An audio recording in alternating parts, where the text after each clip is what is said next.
Podcast La 100.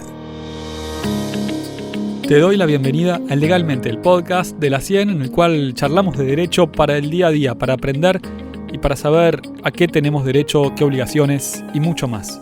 Hoy en este episodio vamos a hablar de cortes de luz, del derecho al suministro de electricidad y cómo defenderse. Me llamo Sergio Moadev, Derecho en Zapatillas. Gracias por escuchar, comentarios bienvenidos. Legalmente. Es verdad que hay épocas de alta demanda, es verdad que a veces hay factores externos o internos que hacen que el suministro de electricidad tenga fallas o a veces que sea muy requerido. Y es muy importante esto. ¿Qué dice la ley? Básicamente que las empresas distribuidoras con quienes tenemos un contrato no pueden tener ningún tipo de pretexto para interrumpir la continuidad del suministro eléctrico. Es decir, sin importar el tema de generación o temas internos de distribución, alta demanda, verano, calor, lo que quieras, igualmente el suministro eléctrico debería ser continuo. ¿Quién regula esto? Bueno, depende.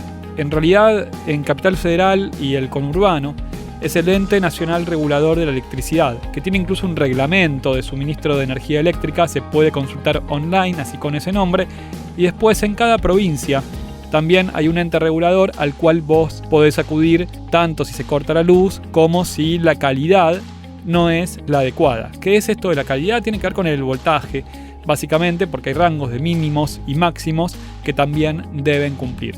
Si es tanto por baja tensión como por muy alta tensión, que puede quemar equipos, entonces hay derecho a pedir un resarcimiento, más allá, obvio, de que lo normalicen. Voy a hacer un paréntesis que es muy importante para aquellas personas electrodependientes. Hagan sí o sí el trámite, regístrense como electrodependientes porque esto genera una serie de derechos adicionales de parte de la empresa que tiene que cumplir y garantizar en casos muy críticos justamente la electricidad. Así que es importante, eso está todo online, es bastante claro y es importante comunicar a la empresa el hecho de que una persona es electrodependiente porque necesita por la salud la electricidad, porque es un supuesto todavía más delicado. Bien, ¿qué derechos tenemos entonces cuando se corta la luz? En general, esto para toda persona. Básicamente hay dos órdenes de responsabilidades. Esto lo dijo la Corte en su momento en el caso Estrada, que respecto de servicios públicos tenemos, por un lado, el tema administrativo. Es lo que hablábamos del ente regulador. Siempre cuando hay un corte de luz tenemos derecho de acudir de forma directa al ente regulador. En otros casos a veces hay que pasar por la empresa. Entonces, comunicarlo al ente regulador, que el ente regulador haga un sumario, que en su caso aplique una sanción a la empresa y algo que nos va a interesar, que nos dé un resarcimiento a la empresa por ese corte de luz. En general debería ser en kilowatts hora, esto es que tenemos un crédito que se aplica en las próximas facturas. Y nos conviene que sea en kilowatts horas, porque con la inflación, si nos dan, dentro de varios meses X pesos, la verdad es que vamos a comprar menos luz con eso. Entonces, si es en kilowatts hora, en la factura en que ese descuento venga aplicado, vamos a pagar un poco menos. Eso es un derecho que tenemos. Obviamente también está el hecho de que cuando es un corte continuo, prolongado, por la razón que fuera, deberían mandar un generador, deberían enviar a la cuadrilla para que repare, para que reinstaure el servicio eléctrico, el suministro. Esto es importante. ¿Puede tardar unos días? Sí, pero en el medio tiene que haber medidas paliativas y de emergencia, porque justamente la empresa tiene que garantizar la continuidad a su costo. Entonces dijimos, por un lado estaba lo administrativo, que es lo que hablábamos del ente regulador y ese trámite, para que reparen, para que indemnicen en la factura y demás.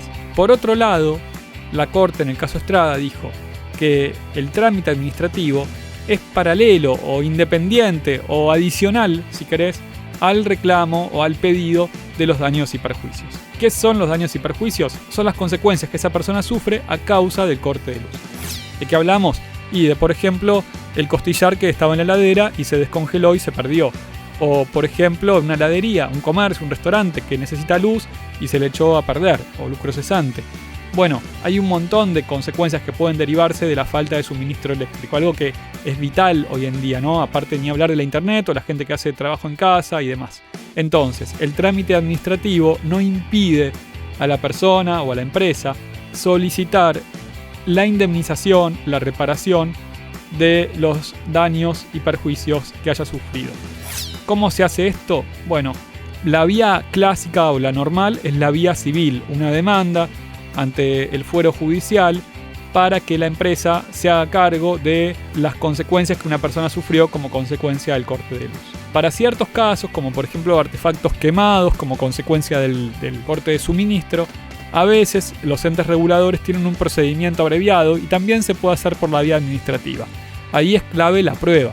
Como todo en derecho, es importante conseguir un dictamen de algún servicio técnico, es importante tener el ticket de compra, a veces del supermercado, en fin, hay un montón de requisitos que hay que ver en cada caso. Y si no, la vía civil, que básicamente empieza con una mediación, y si las partes no se ponen de acuerdo, si no llegan a una transacción, entonces continuará la acción judicial.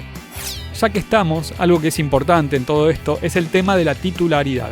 ¿De qué hablamos? De que la persona debería ser titular del servicio público que corresponda. Esto para evitar molestar al dueño o dueña del departamento que alquilamos, o decirle incluso a la persona que estaba anteriormente, a quien le compramos la casa quizás. No, siempre hagan el trámite de titularidad del servicio porque ante un reclamo facilita mucho las cosas y es lo que corresponde. De hecho, tengo en la mano el reglamento de suministro de energía eléctrica, algo que nadie en general va a leer, pero que sin embargo nos obliga y regula todos los derechos y obligaciones cuando pedimos luz. También obviamente prohíbe el suministro a terceros, no se puede colgarse de la luz ni dar a otros luz, electricidad, hay un tema de seguridad y sobre esto también hagan revisar la instalación con una persona electricista matriculado, porque todo lo que sea interno de la casa corresponde a la persona, así que tengan bien toda la electricidad, el tablero y hagan revisar siempre sus instalaciones. Porque así como tenemos derechos, también tenemos deberes y ese es una de las cosas que tenemos que cumplir.